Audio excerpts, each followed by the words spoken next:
নবী করিম সাল্লাল্লাহু আলাইহি ওয়াসাল্লাম বলেছেন, আল্লাহ আমার উম্মতের দুই দলকে জাহান্নাম থেকে মুক্তি দিয়েছেন।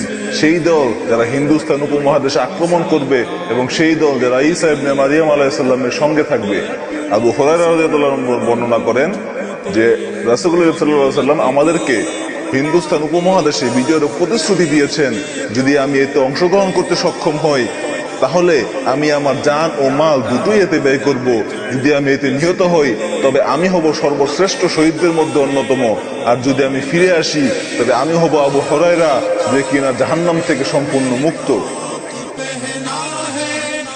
বাজ পাখি উড়ে গেছে বন্দি দশা হতে, পাখিদের বলে কারাগারের ডান্ডায় তোমরা নিজেদের করো আঘাত। রক্তে ভিজে উড়ো নিজেদের শক্তিতে যদি থাকে বিশ্বাস, তাহলে করো না বিনয়। এ কারণেই যে তুমি গতানুশোচনা করবে এ বয়সে কারাপালের দরজায় ঠোকা দিয়ে। দিল্লির মাটি কি একজন শাহ মুহাদ্দিস দেহলভিকে জন্ম দিতে পারে না, যিনি আবার ভারতীয় মুসলিমদের ভুলে যাওয়া জিহাদের অনুশীলনী শিক্ষা দিবেন ও তাদের উদ্বুদ্ধ করবেন জিহাদের ময়দানে ঝাঁপিয়ে পড়তে? সেই দলের কি আর কোন উত্তরাধিকারী নেই যারা বালাকোটে নিজেদের রক্তে সিক্ত করেছিল, যাদের কুফরি ব্যবস্থার বিরুদ্ধে উঠে দাঁড়ানোর সাহস আছে ও যাদের সাহস আছে আল্লাহ তাআলার জন্য নিজেদের জীবন উৎসর্গ করার? উত্তরপ্রদেশে কি এমন কোনো মা নেই যারা তাদের সন্তানদেরকে এমন ঘুম পাড়ানোর গান শোনাবে যা শুনে তাদের সন্তানেরা বাজার পার্ক ও খেলার মাঠে যাওয়ার পরিবর্তে স্বামীদের যুদ্ধক্ষেত্র মঞ্চস্থ করবে? সাইকুল হিন্দের পরবর্তীরা কি আজীবনের জন্য হিজরত এবং জিহাদ পরিত্যাগ করলো? বিহারের মাটি কি এতই অনুর্বর হয়েছে যে আজিমাবাদের মুজাহিদিনদের মতো একটি দল তৈরি করতে তারা অক্ষম? কোন ধর্মদ্রোহীর বদ নজর বাংলার মাটি দগ্ধ করেছে, যার ফলে ইতিহাস আরেক সিরাজউদ্দৌলা প্রত্যক্ষ করতে পারছে না? ভারতের দক্ষিণাঞ্চলের মুসলিমগণ যেন পুরোপুরি ভুলে গেছে মহীশূরের সিংহের সেই কথা যা আজও ধর্মদ্রোহীদের ভয়ে কাঁপায়। সিংহের একদিনের জীবন শিয়ালের 1000 বছরের জীবনের চেয়েও শ্রেয়। গুজরাটের মাটি কি এমন হলো যেখানে কিনা আগে কুফর ও শিরিকের বিরুদ্ধে তাকবীরের আওয়াজ উঠত, তা আজও ওঠে, তবে তা কেন সৌমনাথকে ভয়ে কম্পিত করে না?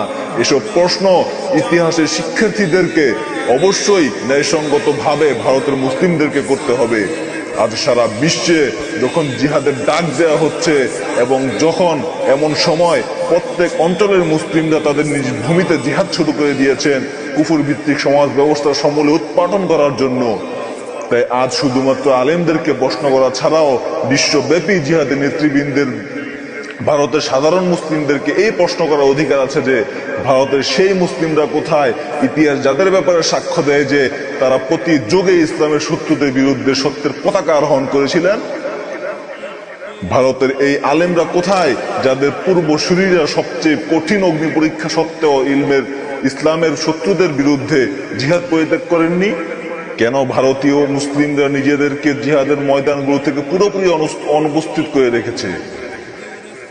হে মুসলিম উম্মাহ, হে মুসলমান জাতি, হে মুহাম্মদ সাল্লাল্লাহু আলাইহি ওয়াসাল্লামের ভারতীয় অনুসারীরা, দিল্লির জামে মসজিদের অবস্থান স্মরণ করিয়ে দেয় তার অতীতের কথা। এই জামে মসজিদের সামনে যে লালকেল্লা দাঁড়িয়ে আছে, এই সেই একই লালকেল্লা যেখানে মুসলিমদের পতাকা উড়েছে শত শত বছর ধরে, যা থেকে হিন্দুরা আজ তোমাদের রক্তের অস্ত্র ঝরায় এবং দাঙ্গায় হত্যাযজ্ঞের মাধ্যমে তোমাদের রক্ত প্রবাহিত করাকে সস্তায় পরিণত করেছে। তোমাদের বিজয়ের প্রতীক কুতুব মিনার কি এই বার্তা পৌঁছানোর জন্য যথেষ্ট নয় যে এই মসজিদই আজীবন শাসন করবে এই ভূমি যা থেকে মুসলিমরা একবার নেমেছিল? এই মসজিদ এবং যারা এই মসজিদে ইবাদত করেন তারাই এখানে কর্তৃত্ব থাকবে, তারা সেখানকার শাসক থাকবে, কারণ তারাই আল্লাহতে বিশ্বাস করেন যেখানে বাকিরা আল্লাহ তাআলার বিরুদ্ধে বিদ্রোহ করেছে। আর যারা আল্লাহর বিরুদ্ধে বিদ্রোহ করে তারা কখনোই বিশ্বাসীদের উপর শাসক হতে পারবে না। ধর্মদ্রোহীরা কখনো বিশ্বাসীদের শাসন করতে পারে না।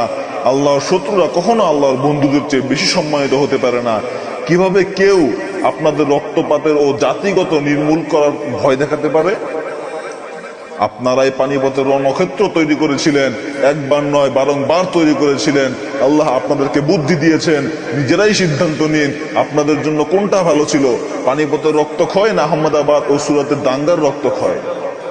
কারা বুদ্ধিমান, যারা আমেরিকার কাছে মাথা নত করে নতি স্বীকার করে, নাকি যারা এই যুগের ফিরাউনদের মোকাবেলা করে সামিল রণক্ষেত্রে?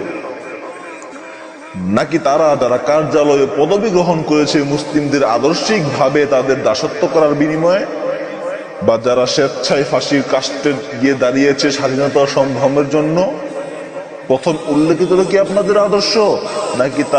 নাকি যারা তাদের জীবন কাটিয়ে দিয়েছে মাল্টার কারাগারে, যাদের শুলে চড়ানো হয় জ্বলন্ত আঙ্গারে, যাদের মাদ্রাসাগুলিতে বিপদ আপতিত করে এবং তাদের পথ কুরবানি করে? হে মুসলমান জাতি, দুর্বলতা তোমাদের অজুহাত হওয়া উচিত নয়। আমার মুসলিম ভাইয়েরা, এটা এমন একটি বিষয় যা অনুধাবন করা প্রয়োজন। একজনের নিঃশ্বাস ধরে রাখাটাই জীবনের সবকিছু নয়, জীবনের সবটুকুই সম্ভ্রম উৎসাহে পরিপূর্ণ। কোন জাতি কখনো তাদের শেষ নিঃশ্বাস ফেলে না যতক্ষণ পর্যন্ত তারা সম্মান ও উৎসাহ বজায় রাখে। কিন্তু যদি এই দুই অংশ বাদ পড়ে যায়, তাহলে সেই জাতির মৃত্যু অনিবার্য। যদিও বাহ্যিক ভাবে তাদেরকে জীবিত মনে হতে পারে এবং আবারও হাজার বছর বেঁচে থাকতে পারে।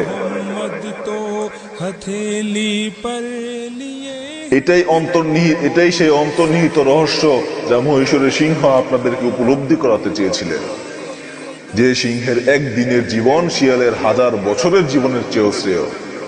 ধর্মীয় স্বাধীনতার অর্থ যদি এই হয় যে বাহ্যিক কিছু ইবাদত করবে কিন্তু কুফরের দাসত্ব করতে হবে, তাহলে ভুলে যাবেন না দিল্লি ও লখনৌয়ের সেই ধর্মবিরূপ পুরুষেরা যারা নিজেদের আবাস ত্যাগ করে ধর্মদ্রোহীদের বিরুদ্ধে বাড়া করে শাহাদাত বরণ করে নিয়েছেন, তারাও এই স্বাধীনতা ভোগ করতে পারতেন। শামিলি মুজাহিদিনরাও এই একই স্বাধীনতা ভোগ করতে পারতেন।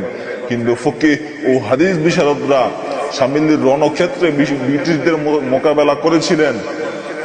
হে মুসলিম উম্মার যুবকেরা, আল্লাহ সুবহানাহু ওয়া তাআলা পবিত্র কোরআনে বলেন, ওয়ালাউলা দাফউল্লাহিন নাস বা'দহুম বিবা'দ লাফাসাদাতিল আরদ ওয়ালাকিন্নাল্লাহা যু ফাদলিন আলাল আলামিন। আল্লাহ তাআলা যদি যুগে যুগে একদল লোককে দিয়ে আর একদল লোককে শায়েস্তা না করতেন, তাহলে এই ভূখণ্ড ফিতনা ফাসাদে ভরে যেত। কিন্তু আল্লাহ তাআলা তা চাননি, কেননা আল্লাহ তাআলা এই সৃষ্টিকুলের প্রতি বড়ই অনুগ্রহশীল। তার মানে এই যে যদি জিহাদ না থাকতো তবে সারা বিশ্ব ফাসাদে ভরে যেত। পৃথিবীর কোনো কিছুই তার প্রাকৃতিক অবস্থানে থাকতো না। জিহাদ ব্যতীত মানুষ তার অস্তিত্ব উদ্দেশ্য থেকে বিপদগামী হয়ে পড়ে। তার রক্তক্ষরণ করা হয়, সর্বত্র অন্যায় অবিচার পদরভূত হয়, দুর্বলদের অধিকার বঞ্চিত করা হয়, আর সবলরা এমন আচরণ করে যেন তারাই প্রভু হয়ে গেছে। ধনীরা গরিবদেরকে দাসে পরিণত করে। আমার রব বলেন, তাহলে এই ভূখণ্ড ফিতনা ফাসাদে ভরে যেত। লা ফাসাদাতিল আরদ, তাহলে এই ভূখণ্ড ফিতনা ফাসাদে ভরে যেত। ভুলে যাবেন না যে আল্লাহ সুবহানাহু ওয়া তাআলার বিধানের পরিবর্তে মানব রচিত ব্যবস্থা দ্বারা বিশ্ব পরিচালনা করার চেয়ে বড় কোনো ফাসাদ নেই। যদি তাই ঘটে তবে ফাসাদ বাকি সবকিছুর উপর জয়লাভ করবে। মানুষের কথা বাদই দিলাম, এমনকি পশু পাখিরাও বিলুপ্তির সম্মুখীন হবে। জমি ফসল উৎপাদন করা বন্ধ করে দিবে। কেন? পশু পাখিরাও বিলুপ্তির সম্মুখীন হবে। জমিন ফসল উৎপন্ন করা বন্ধ করে দিবে। কেন? তা এই কারণেই যে পৃথিবীটা আল্লাহর পৃথিবী আল্লাহ সুবহানাহু ওয়া তাআলার নির্দেশ মেনে চলে। যদি এই পৃথিবীতে আল্লাহর কিতাব দ্বারা শাসন করা না হয় আর সিদ্ধান্ত নেওয়া হয় মানব রচিত সংবিধান অনুসারে, যদি আল্লাহ প্রদত্ত ব্যবস্থা বাদে অন্য কোনো ব্যবস্থা এই পৃথিবীতে জারি করা হয়, পৃথিবী বেদনায় কিলবিল করে আর তা ক্রোধে অন্ধকারে পরিপূর্ণ হয়ে যায়। পর্বতমালা ভয়ে কাঁপতে থাকে পৃথিবীতে আল্লাহর বিধান অমান্য করার কারণে। বিশ্ববাসীরা যখন তাদের শাসনকর্তা ও প্রতিপালককে ছেড়ে আমেরিকা ও ব্রিটেনকে তাদের শাসনকর্তা হিসাবে মেনে নেয়, তাতে মহাসমুদ্রগুলো ক্রুদ্ধ হয়। আজ আমেরিকা ও জাতিসংঘ যে আইন পাশ করে তা জারি করা হয়, অথচ সামান্যতম ভূক্ষেপ করা হয় না আল্লাহ সুবহানাহু ওয়া তাআলার আইনের প্রতি। যদি জিহাদ পরিত্যাগ করা হয় তাহলে ভূখণ্ড ফাসাদে ভরে যাবে। শুনে রাখো, শুধুমাত্র পুরুষ নয়, শুধুমাত্র পশু পাখি নয়, শুধুমাত্র শস্য ও পানি ফাসাদে ভরবে না, এমনকি ফুলেরাও তাদের সুগন্ধি থেকে বঞ্চিত হবে, ফুলকুড়ি তাদের সৌন্দর্য থেকে বঞ্চিত হবে, ফলমূল তাদের মধুরতা ও তাদের স্বাদ হারাবে। না কোনো খাঁটি মধু পাওয়া যাবে, না পাওয়া যাবে বিশুদ্ধ পানি। হ্যাঁ, এমনকি বিশুদ্ধ পানিও পাওয়া যাবে না। প্রাকৃতিক বৈশিষ্ট্যকে শূন্য করে রাসায়নিক মিশ্রণ করে ও বোতলজাত করে তোমাদেরকে এসবের উপর নির্ভরশীল করা হবে। আমার রব যা ঘোষণা করেছেন তা কতই না সঠিক। লা ফাসাদাতিল আরদ, তাহলে এই ভূখণ্ড ফিতনা ফাসাদে ভরে যেত। এমনকি বায়ু, জীবনের মৌলিক শর্ত তার প্রাকৃতিক অবস্থায় বিরাজমান থাকবে না। যদি আপনারা জিহাদ পরিত্যাগ করেন, যদি পৃথিবীতে খিলাফা প্রতিষ্ঠিত না হয়, যদি পৃথিবীতে খিলাফা প্রতিষ্ঠিত বহাল না থাকে, যদি এই পৃথিবীতে ইসলামী ব্যবস্থা বহাল না থাকে, যদি পৃথিবীকে প্রাকৃতিক ব্যবস্থা বহাল না থাকে, যদি এই পৃথিবী আল্লাহ সুবহানাহু ওয়া তাআলার কিতাব অনুযায়ী পরিচালনা করা না হয়, যা তিনি আল্লাহ সুবহানাহু ওয়া তাআলা তার প্রিয় রাসূল সাল্লাল্লাহু আলাইহি ওয়াসাল্লামের প্রতি নাজিল করেছেন, যা হচ্ছে খিলাফা, তাহলে ভূখণ্ড ফাসাদে ভরপুর হয়ে যাবে। আল্লাহ সুবহানাহু ওয়া তাআলা বলেন, ওয়াল্লাযী আরসালা রাসূলাহু বিল হুদা ওয়া দীনিল হাক্কি লিইয়ুযহিরাহু আলাদ দীনি কুল্লিহি ওয়ালাউ কারিহাল মুশরিকুন। তিনিই হচ্ছে সেই মহান সত্তা, যিনি তার রাসূলকে যথার্থ পথ নির্দেশ ও সঠিক জীবন বিধান দিয়ে পাঠিয়েছেন, যাতে করে আল্লাহ রাসূল সাল্লাল্লাহু আলাইহি ওয়াসাল্লাম দুনিয়ার অন্য সকল বিধানের উপর আল্লাহর বিধানকে বিজয়ী করতে পারেন। সত্যের পক্ষে সাক্ষ্য দেওয়ার জন্য আল্লাহ তাআলাই যথেষ্ট। তিনি আল্লাহ, যিনি তার রাসূল সাল্লাল্লাহু আলাইহি ওয়াসাল্লামকে পথ নির্দেশ ও এই ব্যবস্থা দিয়ে পাঠিয়েছেন যার ভিত্তি সত্য। তিনি আল্লাহ সুবহানাহু ওয়া তাআলা, যিনি তার রাসূল সাল্লাল্লাহু আলাইহি ওয়াসাল্লামকে জীবন বিধান দিয়ে পাঠিয়েছেন যার ভিত্তি সত্য, যাতে করে আল্লাহর রাসূল সাল্লাল্লাহু আলাইহি ওয়াসাল্লাম দুনিয়ার অন্য সকল বিধানের উপর আল্লাহর বিধানকে বিজয়ী করতে পারেন। যে ব্যবস্থা এর বিপরীত, যে বিধানের বিপরীত, তা অবশ্যই ধ্বংস করতে হবে ও ইসলামকে এর উপর বিজয়ী করতে হবে। যদি কোনো শক্তি সেই পথে বাধা হয়ে দাঁড়ায়, তবে এই ব্যাপারে আমাদেরকে পবিত্র কোরআনে পরিষ্কারভাবে নির্দেশ দেওয়া হয়েছে, ওয়াকাতিলুহুম হাত্তা লা তাকুনা ফিতনাহ ওয়া ইয়াকুনা আদ-দীনু কুল্লুহু লিল্লাহ। তোমরা কাফিরদের বিরুদ্ধে যুদ্ধ করতে থাকো যতক্ষণ না আল্লাহর জমিনে ফিতনা বাকি থাকবে এবং দিন সম্পূর্ণভাবে আল্লাহর জন্যই নির্দিষ্ট হয়ে যাবে।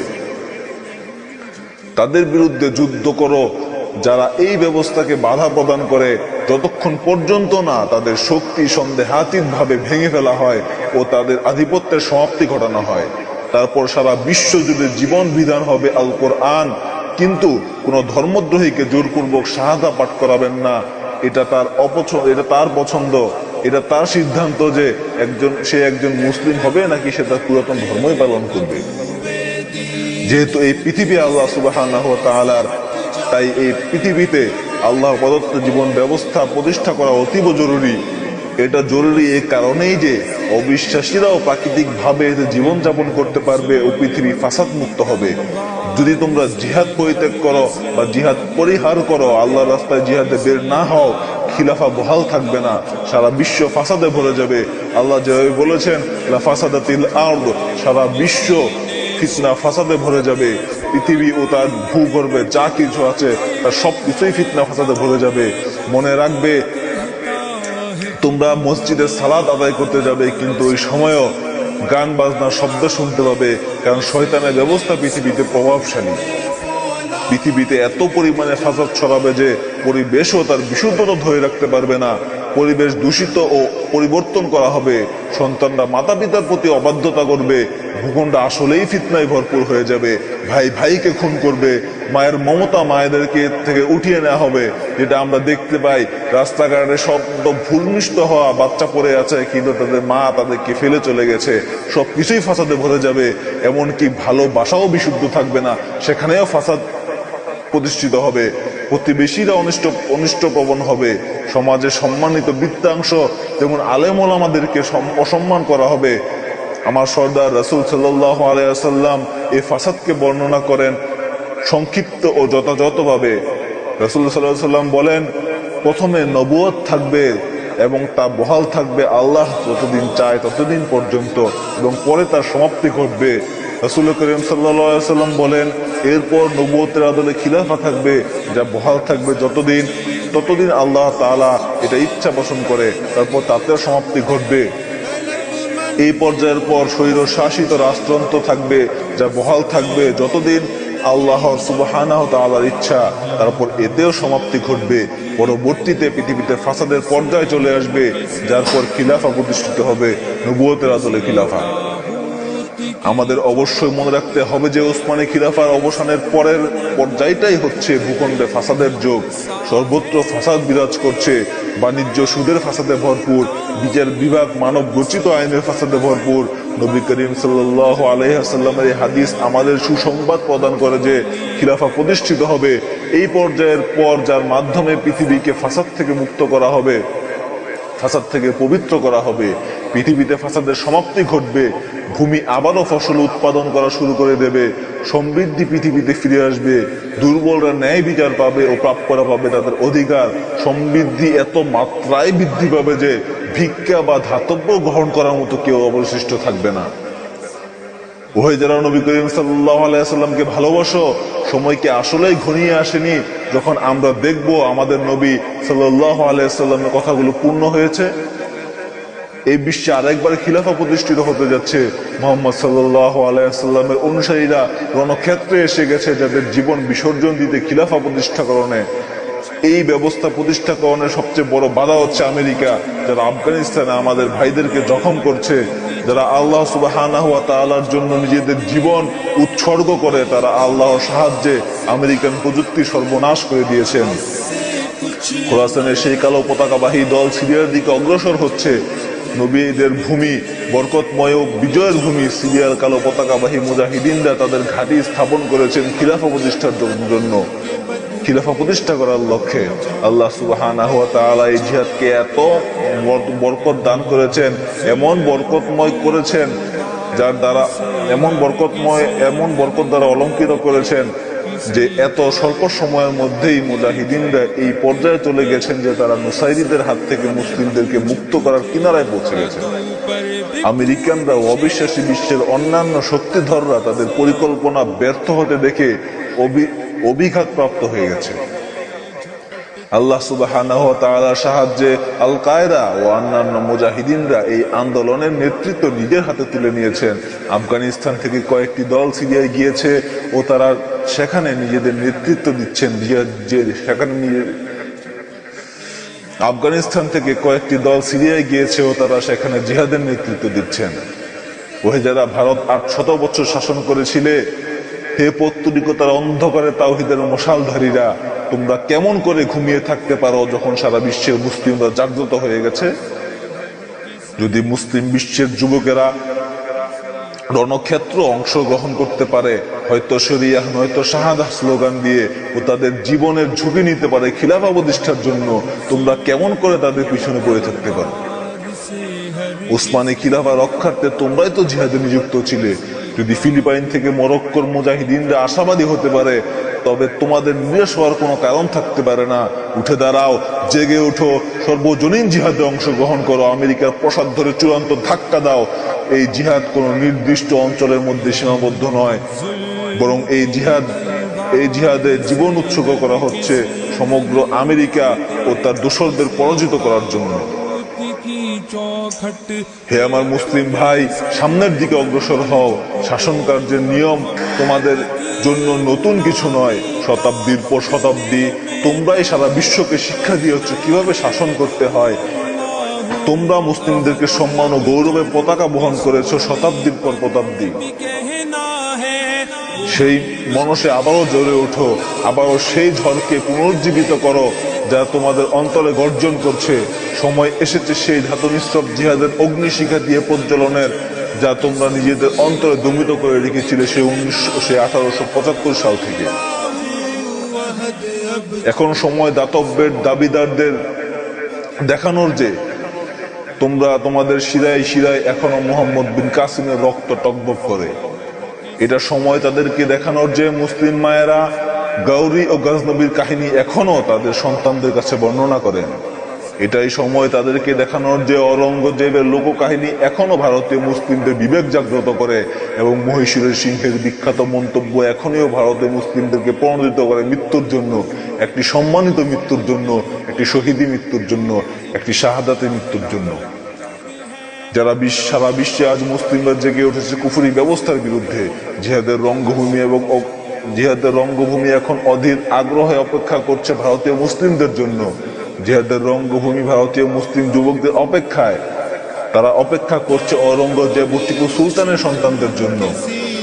মনে রাখবে, অবিশ্বাসী বিশ্ব যে কোনো মূল্যে আমাদেরকে ধ্বংস করতে চায়, চাই তা কোনো হত্যার মাধ্যমে হোক বা আমাদের জীবন্ত দগ্ধকরণের মাধ্যমে হোক, বা আমাদের সম্পদ লুট করার মাধ্যমে হোক, বা আমাদের বোন ও মায়েদের সম্ভ্রম হানির মাধ্যমে হোক, অবিশ্বাসী বিশ্ব সর্বত্র মুসলিমদেরকে ধ্বংস করতে চায়, চাই বোমাবাজি করে হোক, তাদের ধ্বংস করা হোক, বা ড্রোন হামলার মাধ্যমে তাদেরকে ধ্বংস করা হোক, বা দরিদ্রতার বেরি পরিয়ে তাদেরকে ধ্বংস করা হোক, বা দাঙ্গা উস্কানি দিয়ে হোক। নবী করিম সাল্লাল্লাহু আলাইহি ওয়াসাল্লাম বলেছেন, কাফেররা একটি একক জাতি, আর তাই আমাদের ধোঁকা দিতে মায়া কান্না দেখিয়ে থাকে তারা। অন্যথায় বাস্তবে তারা সবাই আমাদের বিরুদ্ধে সংঘবদ্ধ, তারা সবাই একমত আমাদের প্রজন্মগুলি ধ্বংসকরণে ও তাদের দিন বিমুখকরণে। মুসলিম বিশ্বের প্রতিটি কোণ থেকে জিহাদের ডাক আসছে ও ঘোষণা করা হচ্ছে। নতুন এক উদয় ঘটেছে মুসলিম উম্মার। সম্মানিত বোনেরা, যারা তাদের নিজ গায়ে বিস্ফোরক বাঁধেন এবং শত্রুদের সারিতে ঢুকে পড়েন, নিজেদেরকে উৎসাহ জাগানোর জন্য তারা তোমাদের জন্য অনুপ্রেরণা।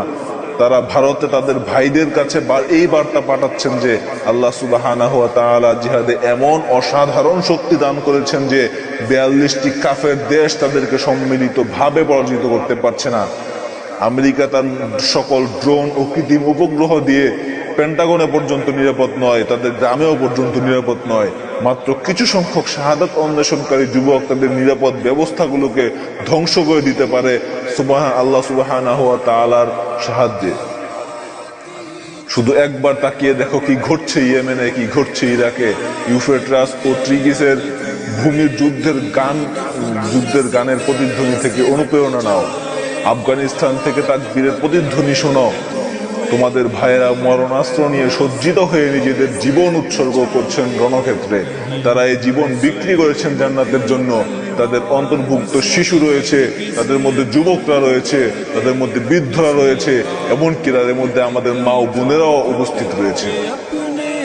তারা সবাই তোমাদের অপেক্ষায়, তারা সবাই ভারতীয় মুসলিমদের সাথে আছে। আমি মুহাম্মদ সাল্লাল্লাহু আলাইহি ওয়াসাল্লামের রবের শপথ নিয়ে বলছি, তোমরা যদি একবার জিহাদের জন্য দাঁড়িয়ে যাও, ফিলিপাইন থেকে মরক্কোর মুজাহিদিন কাঁধে কাঁধ মিলিয়ে তোমাদের সাথে দাঁড়াবেন।